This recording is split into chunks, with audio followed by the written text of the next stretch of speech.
तो हिंदी में पीरियड आपका क्या विशेषण, और विशेषण में हमने क्या क्या बातें की थी। हमने बात की थी कि जो शब्द किसी संज्ञा सर्वनाम की विशेषता बताए उसे हम क्या कहते हैं, विशेषण कहते हैं। फिर मैंने आपसे कहा था कि जो विशेषण है वो 4 प्रकार का होता है, जिसमें से नंबर 1 होता है सार्वनामिक विशेषण और नंबर 2 होता है गुणवाचक विशेषण। और यहाँ तक शायद हम पहले पीरियड में पढ़ चुके थे कि गुणवाचक विशेषण क्या है और सार्वनामिक विशेषण क्या है। तो आपको बताया गया होगा कि जो सर्वनाम तो हो लेकिन वाक्य में वो विशेषण का काम करे तो उसे हम क्या कहते हैं, सार्वनामिक विशेषण कहते हैं।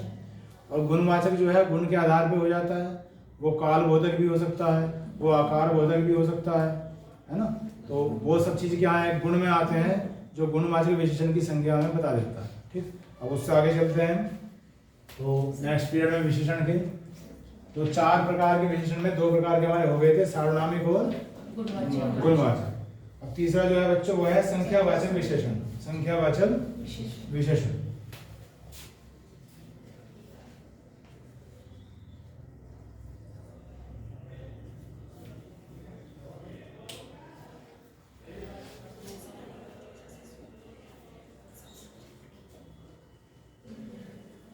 अब जब कभी भी संख्या जिक्र आ जाता है तो हम समझते हैं कि जो संख्या 2 प्रकार की हो सकती है, या तो वो निश्चित हो सकती है या वो अनिश्चित हो सकती है। तो इसके जो हिस्से हो जाएंगे, इसके जो भाग हो जाएंगे, 2 हो जाएंगे। नंबर 1 निश्चित और नंबर 2 अनिश्चित।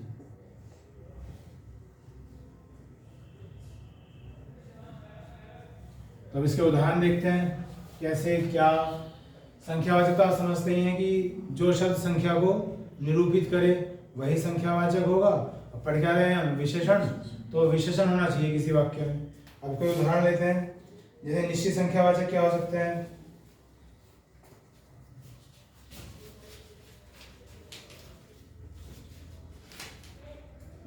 मैंने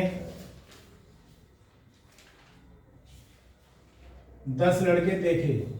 मैंने 10 लड़के देखे, ये मैंने एक उदाहरण लिखा।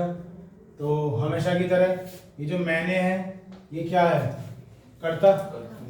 ठीक, और मैंने ये पहले ही कहा था आपसे, इसमें जो ने विभक्ति है वो जोड़ के लिखी जाती है। मेरी बात याद हो आपको, जो संज्ञा होती है संज्ञा से तो अलग लिखी जाती है। मान लिया यहाँ होता है राम ने 10 लड़के देखे, तो राम अलग लिखा जाएगा और ने अलग लिखा जाएगा। लेकिन जब सर्वनाम होता है तो मैं क्या है, सर्वनाम, तो ने उसके साथ जोड़ के लिखा जाता है, उसे हम अलग अलग लिख नहीं सकते। तो मैंने क्या लिखा है, जोड़ के लिखा है। तो मैंने 10 लड़के देखे। अब देखे क्या है, क्रिया, लड़के क्या है, संज्ञा, और हम जानते हैं संज्ञा से पहले क्या आता है, विशेषण। तो इस वाक्य में जो 10 है ये विशेषण का काम कर रहा है,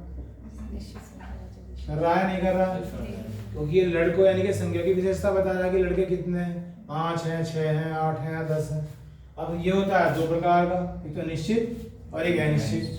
तो 10 तो निश्चित ही होना चाहिए, 10 तो एक संख्या है, जो निश्चित संख्या है वो 10 कहा जा रहा है तो 10 ही है। इसलिए हम इसे क्या कह सकते हैं, निश्चित है, निश्चित संख्यावाचक विशेषण।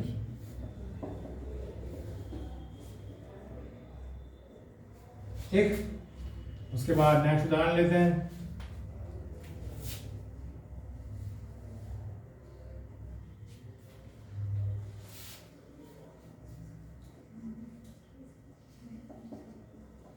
कुछ आदमी चले गए। अब मुझे गए लिखना है, तो गए में क्या लिखूं, ये एक ही मात्रा या ए से डी, क्या लिखूं, क्या दिखाऊं, या तो मैं ऐसे लिखूंगा या मैं ऐसे लिखूंगा।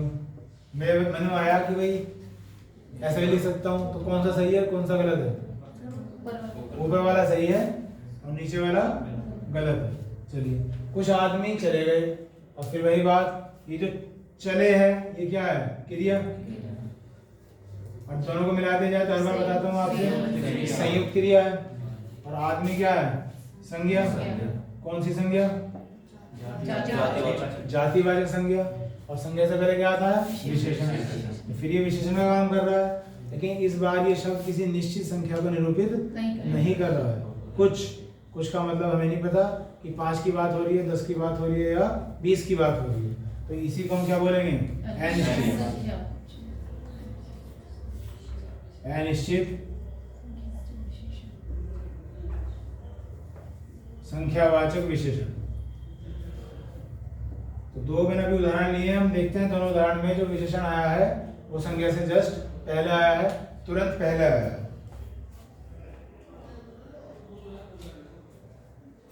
उसके बाद ये नंबर 3 हो गया। अब नंबर 4 जो है वो होता है परिमाणवाचक, परिमाणवाचक विशेषण।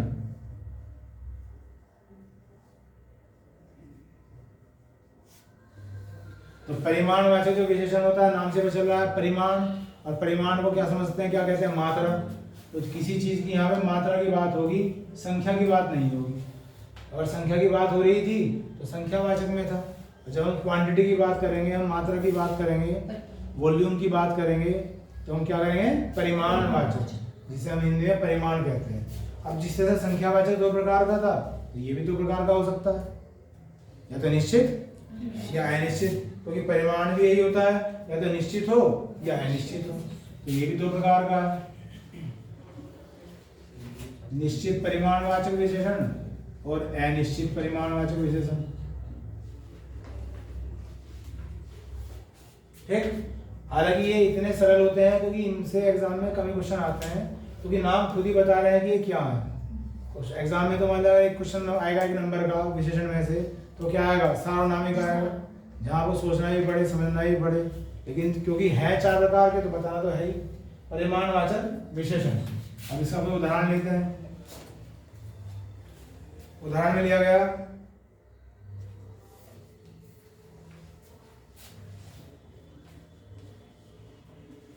मेरे पास 10 किलो क्या करूं? घी है। मेरे पास 10 किलो घी है। ठीक, ये बोल दिया गया। तो अब यहाँ समझने सोचने वाली बात थोड़ी सी है बच्चों की भाई ये तो मुझे पता चल रहा है कि इसमें विशेषण क्या है, आपको भी पता चल ही रहा है। ठीक, फिर भी है तो क्या बोलेंगे? सहायक क्रिया। घी को क्या बोलेंगे? संज्ञा। ठीक है जी, कौन सी संज्ञा? फिर वही जातिवाचक संज्ञा, क्योंकि ये तो नहीं बताया जा रहा कि किसका घी किससे दूध से बना है घी। और अब बच गया 10 किलो, तो इसे किलो और 10 इन दोनों में विशेषण कौन सा मानूं? या दोनों की विशेषण मानूं? दोनों को मानूं, यानी कि किलो भी क्या है? विशेषण है। लेकिन मुझे लगता है सिर्फ विशेषण क्या है? 10। ये क्या है? परिमाण वाचक विशेषण है। अब निश्चित है अनिश्चित? तो जब मैं 10 को निश्चित बता के आया था, तो यहाँ भी क्या है? निश्चित है। अब यहाँ से बात समझ में ये आती है कि 10 तो यहाँ भी था और 10 यहाँ भी था, यानी कि जो संख्या है, कोई अंक या कोई संख्या, वो तो संख्या को भी निरूपित कर सकती है और वो किसी परिमाण को भी निरूपित कर सकती है। लेकिन कुछ ना कुछ तो ऐसा होगा कि जहाँ अंतर हो जाए कि ये संख्या है और ये परिमाण है, तो इसलिए क्या है? किलो। तो किलो तो एक ऐसा शब्द हुआ जो परिमाण सूचक शब्द है, जो परिमाण को बता रहा है। यहाँ तो कोई शब्द नहीं आया, ये संज्ञा है और ये सीधा क्या आ गया? संख्या आ गई। तो इस वजह से तो ये क्या है? परिमाण वाचक। लेकिन जो विशेषण है वो क्या है? 10 ही है। तो ये जो तुलना होगी वो किसमें होगी? 10 में होगी। ठीक है, तो एक ही संख्या बच्चों संख्यावाचक भी हो सकती है और परिमाणवाचक भी हो सकती है।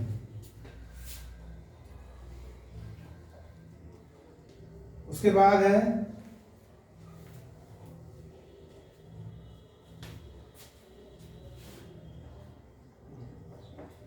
मेरे पास थोड़ा दूध है। जो आप कह रहे थे बात ये भी सही है, इसलिए मैं गलत नहीं कह सकता। अभी आपने कहा था ना कि मैंने कहा था कि विशेषण क्या है इसमें, तो मैंने कहा था कि 10 है या 10 किलो है, तो मैं इस बात को मना नहीं कर सकता कि 10 किलो विशेषण नहीं है। अगर आप इन दोनों को अंडरलाइन करोगे तो ये दोनों भी क्या माने जाएंगे? विशेषण ही माने जाएंगे। क्योंकि अगर मान लिया मैं ऐसे विशेषण पूरा नहीं कह रहा हूँ, विशेषण में सिर्फ इसे कह रहा हूँ, तो मुझे फिर ये कोई ना कोई शब्द बताना पड़ेगा। तो मैंने शब्द बताया भी आपको, क्या?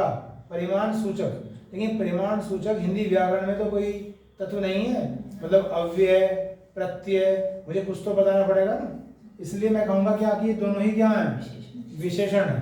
अगर मैं इन दोनों को अलग करके बोलूँगा तो फिर मैं कह सकता हूँ कि भाई ये परिमाण सूचक है, मुख्य विशेषण ये है, लेकिन दोनों को कंबाइंड फॉर्म में संयुक्त रूप में मुझे विशेषण ही कहना पड़ेगा। बात समझ भाई? यहाँ जो मेरे पास थोड़ा दूध है तो इसमें संख्या क्या है, दूध। अब ये जो थोड़ा है ये क्या हो गया, विशेषण हो गया। अब ये विशेषण तो हो गया, कोई यहाँ कोई संख्या तो बता नहीं रहा, तो मुझे फिर संख्या को देखना पड़ेगा। संख्या क्या है, दूध है, और दूसरे मुझे पता चल रहा है कि ये चीज क्या है, मात्रात्मक है, परिमाण सूचक है शब्द है, ये कोई काउंटिंग में नहीं चीज होती, गिना नहीं जा सकता, तोल के आता है, तोल के दिखता है। तो क्योंकि ये परिमाण सूचक है तो मुझे इसे क्या मानना पड़ेगा, परिमाणवाचक विशेषण ही मानना पड़ेगा। और कौन सा, अनिश्चित, क्योंकि थोड़ा बहुत ज्यादा ये सब निश्चित तो नहीं हो सकते, तो निश्चित नहीं हो सकते तो क्या होंगे, अनिश्चित ही होंगे। तो यहाँ से बच्चों को जो बात पता ये चली है कि कुछ शब्द तो ऐसे होते हैं जो दोनों में कॉमन होंगे, मतलब संख्यावाचक में भी वही आ जाएंगे और परिमाणवाचक में भी वही आ जाएंगे। तो फिर आपको ध्यान से क्या देखना है, संज्ञा देखनी है। संज्ञा से खुद पता चल जाएगा कि वो परिमाणवाचक होगा या वो संख्यावाचक होगा, और अगर जरूरत ही नहीं है तो फिर तो स्पष्ट ही है। ठीक है, तो ये हो गया आपका संख्यावाचक विशेषण और परिमाणवाचक विशेषण। तो हमने चारों पढ़ लिए। विशेषण 4 प्रकार के होते हैं, सार्वनामिक, गुणवाचक, संख्यावाचक, परिमाणवाचक। ये बात क्लियर है? अब विशेषण अभी खत्म नहीं होता है, इसी से आगे थोड़ी सी और चीजें समझनी है।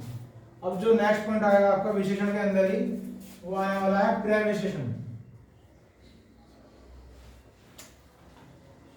और जैसे आप देख ही पा रहे हो ये काफी इंपॉर्टेंट है, क्योंकि बहुत से स्टूडेंट इसे पढ़ते ही नहीं है। विशेषण था, विशेषण पढ़ लिया और प्रविशेषण रह गया, छूट गया या पढ़ नहीं पाए, इसलिए एग्जाम में ज्यादा आता है, पूछा जाता है। तो इसे अब क्या समझें, कैसे करें।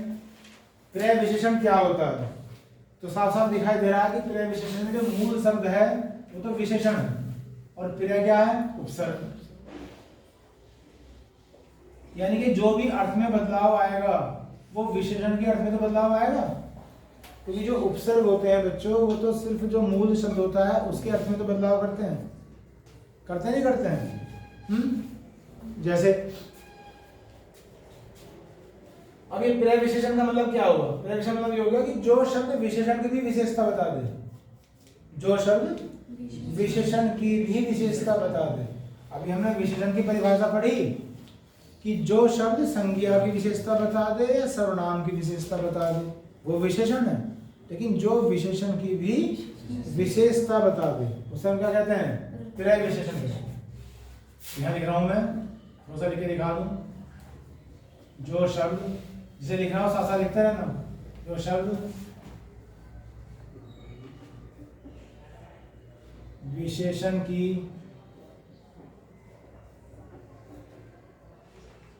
विशेषता बताते हैं,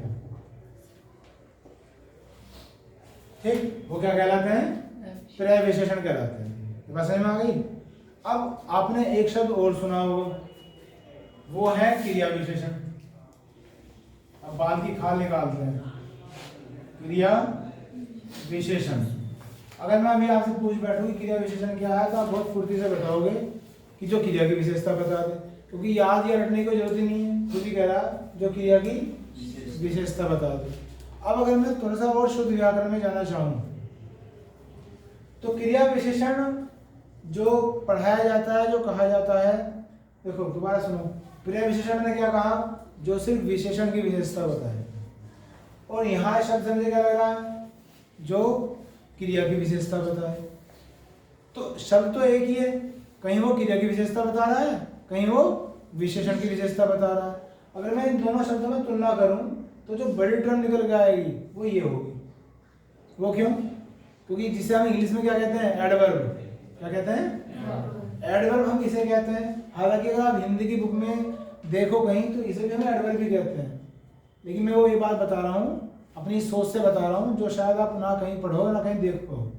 क्रिया विशेषण का मतलब ये होगा कि एक ऐसा शब्द जो पूरी तरह से परिभाषा होती है इसकी, जो विशेषण की भी विशेषता बता दे, जो क्रिया की भी विशेषता बता दे, जो पूरे वाक्य की विशेषता बता दे, जो सर्वनाम की विशेषता बता दे, जो खुद विशेषण की भी विशेषता बता दे, उन सब शब्दों को हम क्या कहते हैं? क्रिया विशेषण। हालांकि नाम में क्योंकि क्रिया है तो क्रिया पे ज्यादा फोकस किया जाए। मेरी बात समझ में आई? मैंने क्या कहा? जो विशेषण की भी विशेषता बता दे, सर्वनाम की विशेषता बता दे, पूरे वाक्य की विशेषता बता दे, क्रिया की विशेषता बता दे, मतलब और भी 3 4 5 शब्द लेके चल रहा है, उनकी भी विशेषता बता रहा है, उसे हम क्या कहते हैं? क्रिया विशेषण। साधारण शब्द हम कह सकते हैं जो सिर्फ क्या बताए? क्रिया की विशेषता बताए। और इसे मैं छोटे क्यों कह रहा हूँ? क्योंकि ये सिर्फ विशेषण की विशेषता बता रहा है, तो अंतर तो इनमें ऐसे होगा। लेकिन एग्जाम में वो कैसे पूछेगा? वो कुछ भी पूछ सकता है। मैंने आपको सही बात बता दी कि क्रिया विशेषण का एक बड़ा रूप भी हो सकता है, क्रिया विशेषण का एक सीधा टू द पॉइंट बात भी हो सकती है, और क्रिया विशेषण की क्या बात है? सीधी टू द पॉइंट बात है। ठीक, अब इसका हम उदाहरण लेते हैं, एक नहीं कई उदाहरण लेंगे। जैसे वह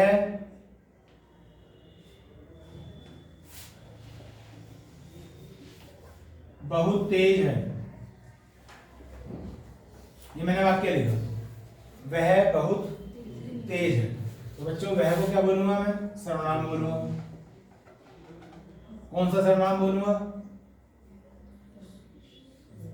तो भाई हम तो भूल जाए बार बार। पुरुषवाचक बोलो, हो सकता है पुरुषवाचक, और भी कुछ हो सकता है। निश्चयवाचक। अब मान लो ऑप्शन में दोनों ही है, पुरुषवाचक भी और निश्चयवाचक भी, तो निशान लगाया, कहाँ नंबर मिले आपको? निश्चयवाचक। ये बात मैं सब क्लियर कर रखी है आपको जब मैं सर्वनाम पढ़ाया है, क्योंकि ये जो शब्द है ये किसी को क्या कर रहा है? सूचित कर रहा है, इंडिकेट कर रहा है। तो पहला नंबर किसे बनता है? निश्चयवाचक। ठीक है, वो एक अलग बात है कि वह जो है पुरुषवाचक में भी काउंट होता है, वो एक अलग बात है।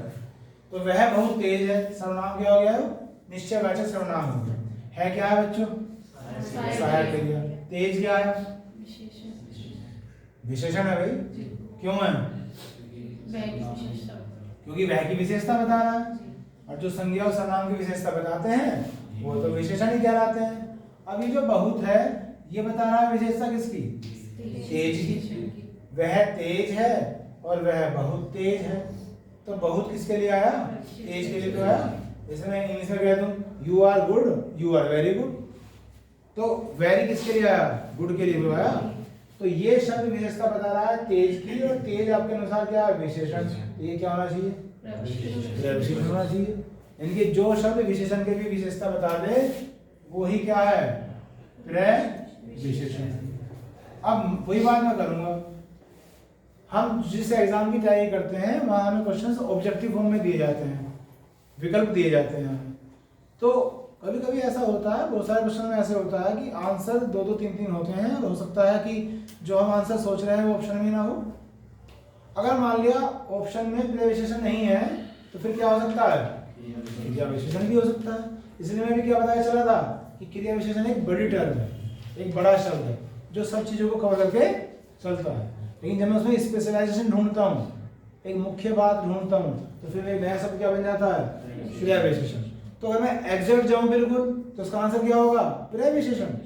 अगर दोनों ऑप्शन में होंगे तो भी मैं निशान लगाऊंगा क्रिया विशेषण पे, लेकिन अगर क्रिया विशेषण नहीं होगा तो फिर तो मुझे क्रिया विशेषण पे लगाना ही पड़ेगा। समझ रहे क्या कह रहा हूँ? ठीक, तो वह बहुत तेज है, क्रिया विशेषण हो गया। उसके बाद एक उदाहरण लेते हैं।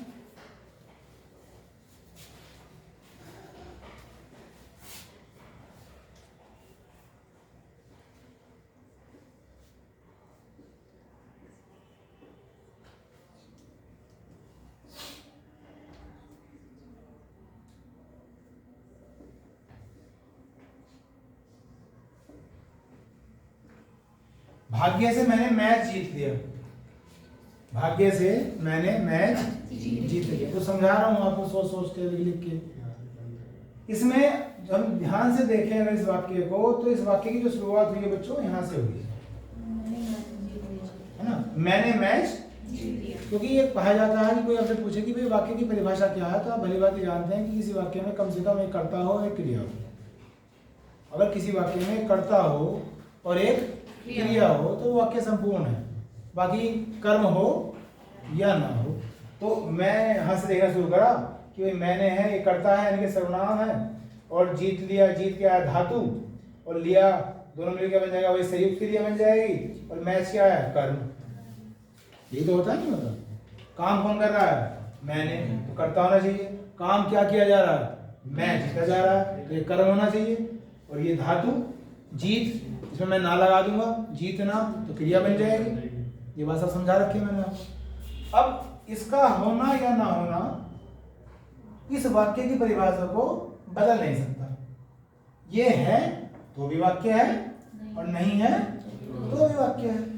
लेकिन जब मैं इसे छिपा लेता हूं तो आप इसे पढ़ के देखो, मैं जीत लिया, ऐसा लगता है कि मुझ में गट्स थे, मुझ में टैलेंट था, मुझ में योग्यता थी, मुझ में क्षमता थी, मैं जीत लिया। लेकिन जैसे मैं शब्द को लगाता हूँ तो मेरी कैपेसिटी, मेरी एबिलिटी धनी की धनी रहेगी। तो ये भाग्य ने मेरा साथ दे दिया, जीत लिया, वरना तो हम तो हार ही गए थे। तो इसका मतलब यह है कि इस शब्द ने कहीं ना कहीं इस पूरे वाक्य को ही बदल के रख दिया। और मेरी फिर परिभाषा पे जाओ जो मैंने 5 मिनट पहले बोली थी, वो शब्द जो किसी विशेषण की विशेषता बता दे, जो किसी क्रिया की विशेषता बता दे, किसी सर्वनाम की विशेषता बता दे, या पूरे वाक्य की ही विशेषता बता दे, वो भी क्या होता है, क्रिया विशेषण होता है। तो यहाँ ये अकेला शब्द कहीं ना कहीं इस पूरे वाक्य को चेंज कर रहा है, इसमें बदलाव कर रहा है। तो मैं कहूँ कि ये क्या है, तो मैं कहूँगा क्रिया विशेषण। कहूँगा नहीं कहूँगा, हालांकि इसमें क्रिया का कोई लेना देना नहीं है। तो नाम पे कभी मत जाओ, कुछ चीज़ें ऐसी होती हैं जो नाम से होती हैं, लेकिन सभी चीज़ें ऐसी होती नहीं हैं, वो प्रयोग के आधार पर बदल सकती हैं। मेरे कहने का तात्पर्य ये नहीं है कि क्रिया विशेषण क्रिया की विशेषता नहीं बताता। मेरा तात्पर्य यह है कि क्रिया की विशेषता तो बताएगा, कुछ और भी विशेषता बता सकता है, जिसे मैं बड़े टर्म कह के एक संबोधित कर रहा हूँ आप लोगों को। यहाँ तक बात क्लियर है?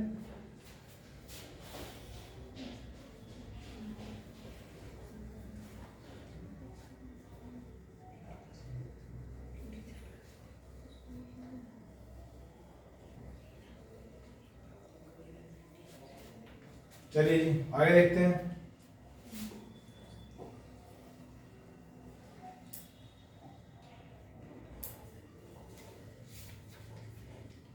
अब एक हेडिंग आता है,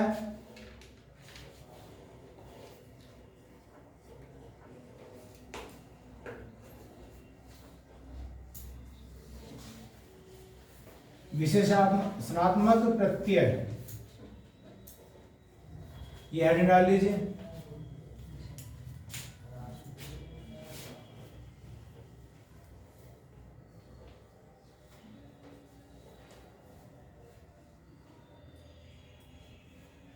लिख लिया? तो साफ साफ दिखाई दे रहा है, खुद ये शब्द बता रहा है कि प्रत्यय है। अब प्रत्यय कहाँ रहता है, अंत में, ठीक है। और वो प्रत्यय कहीं ना कहीं किससे संबंध रखता है, विशेषण से शब्द रखता है। अब आप फिर पीछे के पीरियड्स में जाओ जो मैंने आपको पढ़ाया है, उनमें आपको फिर याद आएगी भाववाचक संज्ञा। क्या आएगी, भाववाचक संज्ञा। तो भाववाचक संज्ञा की परिभाषा क्या थी, 4 शब्द ऐसे थे जिनमें हम कोई प्रत्यय लगाते थे और उसमें फिर वो भाववाचक संज्ञा में बदल जाता था। तो ये 4 शब्द कौन कौन से हैं बच्चों, संज्ञा, सर्वनाम, विशेषण और अव्यय। तो इन्होंने कहा कि 4 शब्द ऐसे हैं, एक तो है संज्ञा, एक है सर्वनाम, एक बताया विशेषण बताया, और एक बताया अव्यय बताया। कि अगर इन 4 में से कोई भी एक शब्द ले लिया जाए और उसमें क्या जोड़ दिया जाए, प्रत्यय जोड़ दिया जाए, तो जो परिणाम मिलता है वो भाववाचक संज्ञा बन जाती है। ऐसा हम पढ़ के आए हैं। कोई भी कंफ्यूजन हो, कोई भी डाउट हो किसी को, कोई भी कंट्राडिक्शन आ रहा हो मन में, तो बता दिया करो कि नहीं ये ऐसा नहीं, ऐसा पढ़ा था। ऐसा कुछ है नहीं। चलिए, संज्ञा, सर्वनाम, विशेषण, अव्यय में कोई भी प्रत्यय जोड़ दे तो भाववाचक संज्ञा बन जाती है। अब मैंने एक शब्द लिया और मैंने लिया क्या, चमकीला। चमकीला, और आपसे मैं पूछ बैठा कि भैया चमकीला क्या है, क्या से मतलब संज्ञा सर्वनाम विशेषण अव्यय प्रत्यय क्या चीज है भाई? कौन व्याकरण का क्या शब्द है? तो आप क्या बोलोगे? विशेषण है। चलिए जी, अब आपने कहा कि विशेषण है, आपने कहा ये क्या है? विशेषण। अब हम इसका संधि विच्छेद करते हैं, जिसमें आप माहिर हो। तो चमकीला का संधि विच्छेद करो। चमक प्लस ईला। चमक ये बड़ी की मात्रा है तो बड़ी की आएगी, इतना समझते हो आप? तो चमक प्लस ईला इज इक्वल टू चमकीला। ये हमने इसका संधि विच्छेद कर दिया। अब ये बात समझ में आ गई भाई कि जो ईला है ये क्या है? प्रत्यय है। चलिए जी, अब नंबर आ गया चमक का। भाई चमकीला का विशेषण बताया था आपने, अब चमक क्या है? ये भी विशेषण है। तो आपके कहे के अनुसार ये बात हुई कि अगर हम विशेषण में प्रत्यय जोड़ते हैं तो विशेषण ही बनता है। आपने कहा जो कहा, मैंने कुछ नहीं कहा। मेरी बात समझ ये तो नहीं आती, ये भी आपने कहा था और ये भी आपने कहा है। आपने यहाँ कहा कि अगर विशेषण में प्रत्यय जोड़ते हैं तो क्या बनता है? भाववाचक संज्ञा बनती है। और फिर मैंने कहा चमकीला क्या है? भाई विशेषण है। भाई संधि विच्छेद करो, भाई चमक क्या है? विशेषण है। तो विशेषण में प्रत्यय जोड़ के क्या बना? विशेषण ही बना। अब या तो ये सही है या ये सही है, तो किस पर ऐड करो और किस पर रॉन्ग करो? कहोगे ऊपर वाले को ऐड करो और नीचे वाले को रॉन्ग करो, क्योंकि भाई ये तो हमने पढ़ रखा है, ये तो हमें झुठला नहीं सकते। तो कहीं ना कहीं इसमें समस्या है। अब समस्या क्या हुई कि भाई हम इसे भी विशेषण मान बैठे और इसे भी विशेषण मान बैठे, इनमें कहीं ना कहीं गलती है। तो आप इन शब्दों को किसी वाक्य में प्रयोग में लाओ। पहले चमक को किसी वाक्य में प्रयोग में लेके आओ, उसे जहाँ चमक आप इस्तेमाल कर सकते हो। यह एक चमकीला पत्थर है। पहले चमक, चलो वो भी लिख लेता हूँ। यह है चमकीला पत्थर है। तो ये चीजों का पता चलना चाहिए ना, रटो मत। या तो ये गलत है या हम गलत है। ये गलत हो कैसे गलत कर लेना। अब सब अपने हाथ में, पेन हमारा, बोर्ड हमारा। ठीक, चलो जी, ये चमकीला हो गया। अब चमक का उदाहरण दे दो कोई।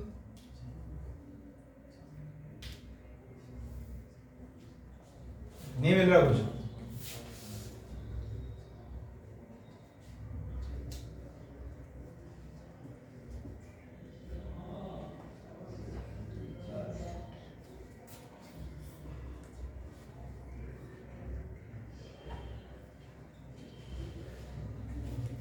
ठीक है, इस बर्तन की चमक बहुत ज्यादा है। लिख सकता हूँ, कोई दिक्कत नहीं। तो यहाँ हमने चमक का इस्तेमाल कर लिया और यहाँ कर लिया चमकीला।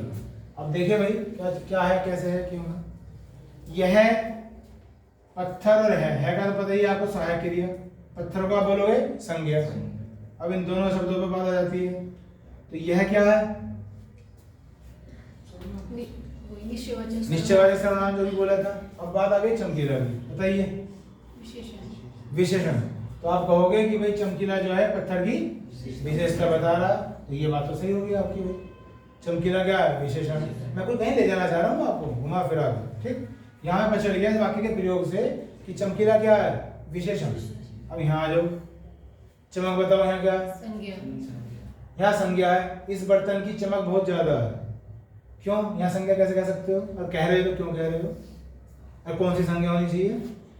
पहले आपकी बात बड़ी करते हैं, संज्ञा है। कौन सी संज्ञा होनी चाहिए? संज्ञा कौन कौन सी होती हैं? 5।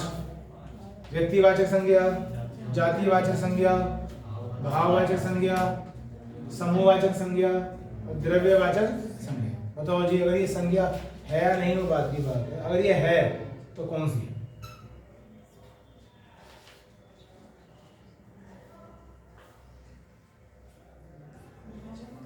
बोलो, कोई कुछ तो बोलना पड़ेगा। बोलो। भाववाचक। और भाई ये तो कह रहे हैं कि ये संज्ञा है और वो भी भाववाचक। आप सभी इसे संज्ञा ही कह रहे हो या कुछ और कह रहे हो? संज्ञा कह रहे हो। इस बर्तन की चमक बहुत ज्यादा है, सब संज्ञा कह रहे हो। ये इसकी विशेषता नहीं बताया बर्तन की। मुझे या तो मेरा साथ दो या मेरा अपोज करो, कुछ तो करना पड़ेगा। साथ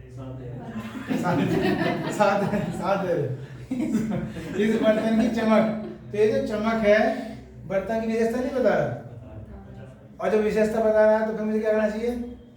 विशेषण कहना चाहिए। लिख दूं विशेषण भी? ये मैंने लिख दिया विशेषण भी। अब समस्या हो गई कि भाई चमक को क्या मानूं मैं, संज्ञा मानूं या विशेषण मानूं? ये कह रहे थे कि चमक को संज्ञा मानना चाहिए, और वो भी कौन सी? भाववाचक संज्ञा। ठीक, तो वाक्य में पढ़ के तो ये लग रहा है कि भाई कहीं ना कहीं विशेषण है, क्योंकि इनमें संज्ञा क्या है? बर्तन। और बर्तन की जो चमक है यानी कि इसकी विशेषता हुई, मना नहीं कर सकता कोई भी, शायद आप भी मना नहीं कर सकते। और जब ये विशेषता बता रहा है तो क्या है? विशेषण का काम करेगा। तो हम इसे कंफ्यूज क्यों हुए कि भाववाचक संज्ञा क्या है? तो हम कंफ्यूज इसलिए हुए बच्चों, शायद हम भाव नहीं समझते। अगर मैं आपसे पूछ बैठूं भाव क्या है तो समझाओगे मुझे? ये मत कहते ना कि जिससे भावनाएं बनती है। भाव दशा होती है, स्टेट। दशा, दशा क्या होती है? मानसिक शारीरिक एक ऐसी स्थिति जो बदलाव हो सकती है, इसमें बदलाव हो सकता है, उसे हम क्या कह सकते हैं? दशा। इसलिए हम वृद्धावस्था, युवावस्था, शैशव अवस्था, ये सारी चीजें क्या आती है? दशाओं में आती है, भाववाचक संज्ञाओं में आती है। गुण, क्वालिटी, उसे भी हम भाववाचक मान लेते हैं। ठीक, अब ये गुण भी है। अब देखो बात कहाँ निकल के आएगी, जो मैं कहता हूँ कि भाई एक एक चीज के कई कई रूप होते हैं। जिसे हम भाववाचक संज्ञा कहते हैं उसमें या तो दशा आएगी, या गुण आएगा, या कुछ और भी आता है? दो ही बस? बताओ तीसरा क्या? सोचो बताओ। फीलिंग यानी कि भावनाएं। ठीक, तो भावनाएं होंगी, एक क्या बताई मैंने? दशा। और एक क्या बताया? गुण। अगर इन तीन शब्दों में से कोई भी चीज लगती है मुझे तो मैं उसे क्या क्या देता हूँ? भाववाचक संज्ञा कहते हैं। तो ये इन तीनों में से कहाँ आ रहा है? गुण। हाँ या ना? तो ये शब्द भाववाचक संज्ञा भी है, मैं इसे मना नहीं कर सकता। और ये शब्द विशेषण भी है। ये अकेला शब्द दो दो चीज लेकर चल रहा है। और जितनी मैंने बात बताई है, तो बताओ कोई बात ऐसी लगी हो आपको कि कोई दिक्कत है तो अभी अपोज करो तुरंत। तो ये क्या है? भाववाचक संज्ञा भी है, और क्या है? विशेषण।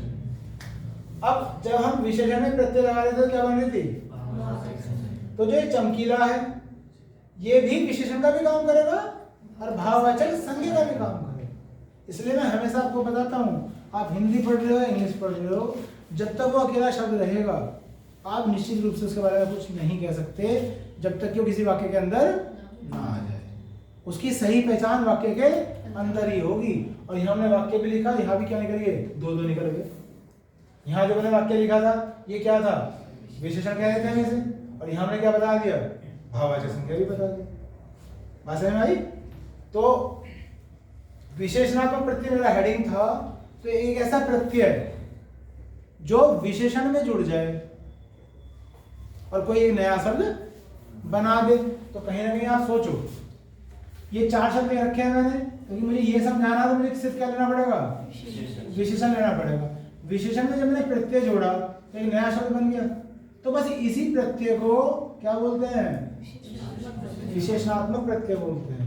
प्रत्यय तो बहुत सारे होते हैं, लेकिन जो विशेषण में जुड़ के एक नया शब्द बना दे, यानी कि भाववाचक संज्ञा बना दे, बस उस प्रत्यय को क्या बोलते हैं? विशेषणात्मक प्रत्यय बोलते हैं। बात समझ में आई?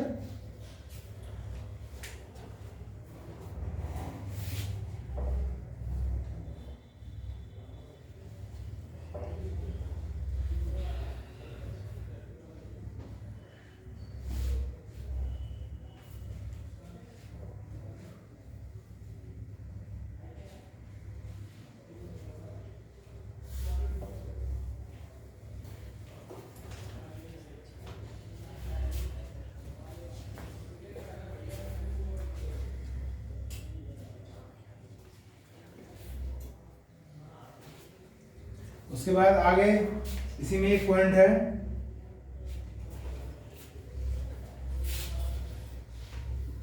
विशेषण की तुलनावस्था विशेषण की तुलनावस्था। तो इस हेडिंग से साफ साफ चल रहा है कि विशेषणों की क्या की जा रही है, तुलना की जा रही है, उनकी अवस्थाएं। ठीक, तो ये हम इंग्लिश ग्रामर में भी पढ़ते हैं, क्या, degree, positive degree, comparative degree और सुपरलेटिव डिग्री। तो उनमें ये बता दिया जाता है कि मोस्टली शब्द ऐसे होते हैं जिनमें ई आर लगाने से क्या बन जाता है, कंपैरेटिव, और ई एस टी लगाने से क्या बन जाता है, सुपरलेटिव। तो यहाँ पे कुछ वर्ड सुने होंगे आपने, तैर है तर, तर लगने से तो बन जाती है मध्यावस्था जिसे कंपैरेटिव कहते हैं, और तम लगने से बन जाता है उत्तम अवस्था जिसे हम सुपरलेटिव कहते हैं। जैसे एक शब्द है लघु, तो लघु से क्या बनेगा, लघुत्तर और लघुत्तम, ऐसे नहीं पढ़ते, लघुत्तम समावर्ती। तो वो जो शब्द है लघुत्तम, उसमें जो मुख्य शब्द है वो तो लघु है, और लघु में जब क्या लगाया, तम लगाया, तो इसकी उत्तम अवस्था बन गई, जिसे हम इंग्लिश में क्या कहते हैं, सुपरलेटिव डिग्री कहते हैं। तो इसमें तीन होते हैं। एक तो होता है मूलावस्था, मूलावस्था यानी कि जो मूल अवस्था है, उसके बाद उत्तरावस्था, और फिर तीसरा है उत्तमावस्था। ठीक है जी, तीन तरह के नए शब्द आ गए तुलना करने के हिसाब से। अभी हमने एक शब्द लिया था, क्या लिया था, लघु, तो इसका उदाहरण लघु ही लिया जाए, तो लघु यहाँ पे आएगा, यहाँ क्या आ जाएगा, लघुत्तर, और यहाँ क्या आ जाएगा, लघुत्तम। ठीक, तो ये तुलना हो रही है एक ही विशेषण के अंदर। विशेषण क्या था, लघु, लघु विशेषण ही है ना। लघु का मतलब क्या होता है, छोटा, शॉर्ट। मैं कह बैठा कि भाई आज का जो आपका पीरियड है काफी लघु है, तो पीरियड यानी कि जो शिक्षण होगा आपका वो क्या होगी, संज्ञा, और लघु उसकी विशेषता बता रहा है तो विशेषण हुआ, और ये उसकी क्या हुई, तीन अवस्थाएं हुई, जिसमें तुलनावस्था कह सकते हैं। फिर है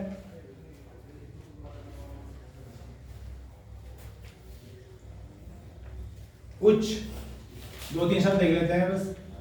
उच्च, उच्च माने क्या होता है, ऊंचा, तो उच्चतर और उच्चतम। ठीक है, यहां मैंने आधा तय और बड़ा तय लगाया है। बाकी अगर मान लिया आप आधे तय को हटाना चाहो हटा भी सकते हो, ना लिखना चाहो इसे कोई दिक्कत नहीं है, दोनों ही एक्सेप्टेड है, लघुतर और लघुतम।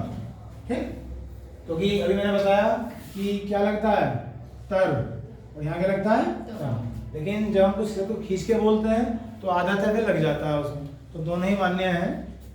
बाकी आप वो लिख लो या ये लिख लो, कोई इसमें अंतर की बात नहीं है। तो इसे बच्चों क्या कहते हैं, विशेषण की तुलनावस्था।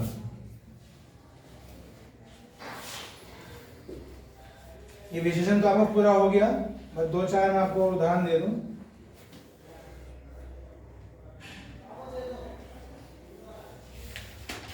एक शब्द रखा, ये टॉपिक खत्म हो गया, इससे आगे मैं इसमें नहीं बता रहा। ठीक है, मैं कुछ अब जो विशेषण में पढ़ाया था उसी से संबंधित पूछ रहा हूँ। एक शब्द है धनी, क्या है, धनी, ये बताओ क्या है, संज्ञा, सर्वनाम, विशेषण, क्रिया, क्या है। सर संज्ञा भी हो सकता है, विशेषण, संज्ञा भी हो सकता है और विशेषण भी हो सकता है। फिर वही बात, दो चीजें आ गई, तो उदाहरण दो मुझे, बोलो फटाफट। कोई उदाहरण है, वह बहुत धनी है, वह बहुत धनी है, वह बहुत धनी है। चलिए जी, और इसमें बताओ पहले तो, इसमें धनी क्या मांगे चल रहे हो, अपने क्या नाम लिए थे भी, विशेषण भी हो सकता है और संज्ञा भी हो सकता है, ऐसे बताओ आपके हिसाब से। ये सर विशेषण होगा, ये विशेषण है क्योंकि ये सर्वनाम की विशेषता बता रहा है। कोई ऐसा उदाहरण दे सकते हो जिसमें संज्ञा हो, जैसा आप बता रहे थे अभी। नहीं होगा, इसके साथ व्यक्ति, अगर व्यक्ति है तो फिर भी विशेषण ही बनेगा, यानी कि संज्ञा नहीं हो सकती इसका मतलब, सिर्फ और सिर्फ क्या हो सकता है, विशेषण।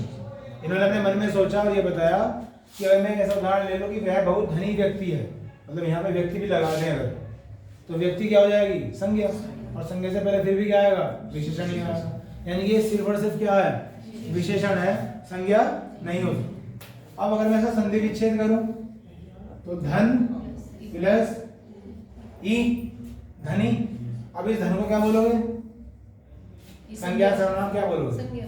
संज्ञा बोलेंगे। और संज्ञा में क्या लग रहा है? प्रत्यय लग रहा है। ये क्या है? प्रत्यय।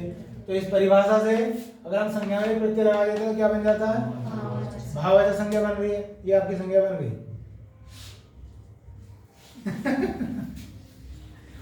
ऐसा होता है कि कुछ चीजें होती हैं उदाहरण के रूप में हर एक चीज को हम नहीं दे सकते, क्योंकि मान लिया कोई चीज हम इस्तेमाल कर रहे हैं भाषा के रूप में, तो मान लिया हमें उसका उदाहरण भी सोचना पड़ेगा, या शायद हो ही ना, संभव ही ना हो, क्योंकि भाषा तो वही है ना जो हम बोलेंगे, जो हम पढ़ेंगे, जो हम सुनेंगे।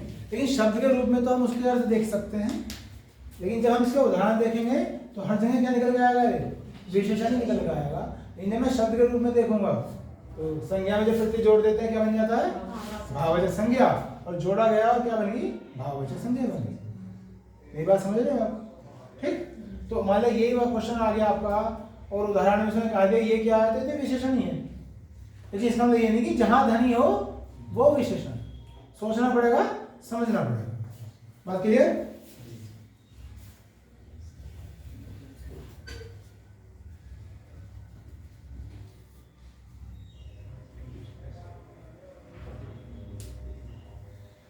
एक शब्द और लिखते हैं, उसके बाद एक टॉपिक पूरा। एक शब्द है बुद्धिमान। तो बुद्धिमान कैसे लिखा जाता है या था? तो ऐसे लिखा जाता है या था?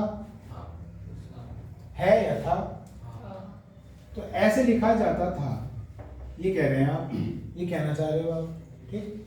तो अब इसे कैसे लिखूं?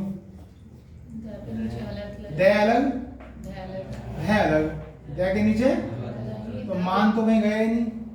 छोटी की मात्रा कहाँ पे मात्रा? मतलब ऐसे, ऐसे इनके बीच में ऐसे। तो अब ये लिखा जाएगा। ठीक है। तो यही तो सरप्राइज हुआ थोड़ा सा। ठीक। तो जितने भी संयुक्त वर्ण होते हैं वो अब आपको किताबों से लिखे मिलेंगे, लेकिन उन्हें वैसा लिखना वर्जित है, मना है, हिंदी का अपमान है। ठीक। तो उन्हें आप अलग अलग करके लिखेंगे। द में ध संयुक्त वर्ण है, द अलग लिखेंगे, ध अलग लिखेंगे। पहले के नीचे क्या आ जाएगा?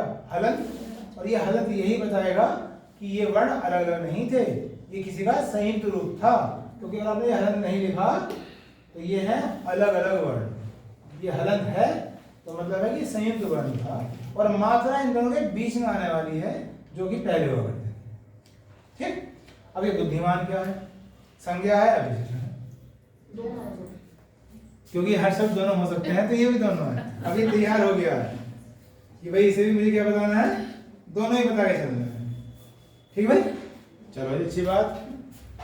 करते हैं इसका संधि विच्छेद। तो बुद्धि अलग होने वाली है और मान अलग होने वाला है।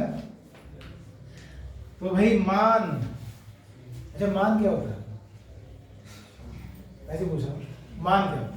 ये वाला मान क्या? एक तो आपके मान में वाला मान सम्मान वाला होगा ना मान में, तो ये तो नहीं है वो मान। क्योंकि अगर मैं उस मान सम्मान की बात करूं तो बुद्धि में मान या है वही है मान सम्मान?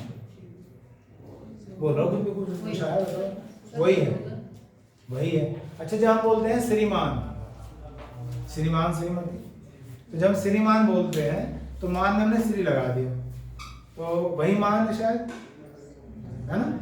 तो यहाँ पे जो मान है ये क्या है? संज्ञा है या विशेषण है? इसे छोड़ दो आप, थोड़ी देर श्रीमान को पकड़ लो। श्रीमान तो पूरा संज्ञा है, तो किसी व्यक्ति के लिए इस्तेमाल किया जाता है। मान क्या है? अगर मैं श्री बोलूं, श्री उपसर्ग हो जाएगा, मान अलग हट जाएगा, तो मान क्या होना चाहिए? किसी वाक्य में सोच लो ना, जब भी कोई बात है वाक्य में सोच लिया करो, मान को किसी वाक्य में इस्तेमाल कर दो।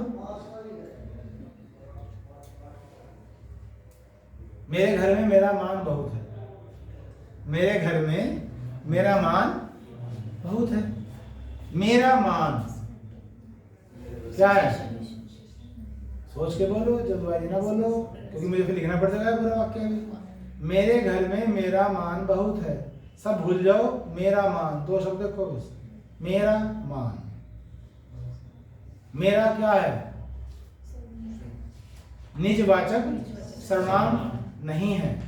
निजवाचक सर्वनाम ये है पुरुषवाचक सर्वनाम। निजवाचक सर्वनाम तो वही होते हैं, स्वम, स्वतः, दो तीन ही होते हैं वो। ये मेरा किसकी फॉर्म है? मैं की, तो पुरुषवाचक में आएगा ये। लेकिन ये क्या बताएगा? अधिकार, जो मैं अभी इंग्लिश में पढ़ाया था सुबह शायद आपको। और मेरा के साथ क्या आएगा हमेशा? देखो फिर मैं बोल के बताऊंगा, यह मेरा पेन है, यह मेरा घर है, यह मेरा स्टूल है, यह मेरी पुस्तक है। क्या आ रहे हैं बार बार? संज्ञा। तो मान क्या होगा? संज्ञा। ठीक है, तो मान भी संज्ञा हुई और श्रीमान भी संज्ञा हुई। लेकिन मैं ये नहीं कहा कि हर जगह मान संज्ञा है, लेकिन इसमें क्या है? संज्ञा। चलो अब ये बता दो, जरा बुद्धि को लिखूं तो बुद्धि ऐसे लिखी जाएगी या मात्रा उल्टी सीधी होगी कुछ? क्योंकि अक्सर ऐसा होता है कि वो मात्रा उल्टी हो जाती है। ऐसे लिखें, कोई चेंज ना करूं, कोई चेंज ना करूं तो चेंज क्यों करते हैं? वो तो कभी छोटे की मात्रा बड़े की बन जा, कभी छोटी की मात्रा बड़ी की नहीं बन जाती। कुछ ऐसा है जो बता सकते हो कि भाई ऐसा इसलिए होता है? वो होता है स्वर के आधार पर। जहां स्वर का उच्चारण होता है वहां मात्रा उल्टी होती है, यहाँ नहीं होती, वहां ऐसी की ऐसी रह जाती है। वो भी समझाऊंगा आपको एक दिन। चलो जी, हाँ आ जाओ। फिलहाल बुद्धि को क्या कहूँ अब मैं? मान तो हो गया क्या? प्रत्यय, जो मैं समझा रहा हूँ। अब बुद्धि को इन चार से क्या बोलूं? संज्ञा है। कौन सी संज्ञा? क्यों? मेरे शब्द मुझे वापस कर दो, बहुत मेहनत कर रहा हूँ पिछले 5 घंटे से। अभी मैं समझाया भाववाचक संज्ञा। भाव 3 होते हैं, प्रत्यय जुड़ जाने से। वहां क्या चाह रहा हूँ, मतलब गुण है, दशा है, क्या है? गुण है। तो आपने कहा कि ये गुण है, और इसलिए मैं क्या कह रहा हूँ इसे? क्या बताया आपने? भाववाचक संज्ञा बताई। ठीक है, ये भाववाचक संज्ञा हुई, यानी कि संज्ञा हुई, और इसमें मैंने मान लगाया। मान क्या है? प्रत्यय। तो संज्ञा में मैंने क्या लगाया? एक प्रत्यय लगाया। तो जब संज्ञा में प्रत्यय लगाया तो क्या बन रही है? भाववाचक संज्ञा। और जिसे मैं विशेषण भी कह सकता हूँ। ये बात हमने कई बार नोटिस कर ली है। यहाँ भी हमने नोटिस करी है कि संज्ञा भी है, विशेषण भी है। और यहाँ भी ये बात नोटिस हो रही है कि कहीं संज्ञा भी है और विशेषण भी है। ठीक है, चलिए इस टॉपिक को खत्म करते हैं। और ये विशेषण आपका पूरा हो गया है। अब नेक्स्ट पीरियड में आगे बढ़ेंगे। नेक्स्ट टॉपिक मिलेगा आपको क्रिया। ठीक।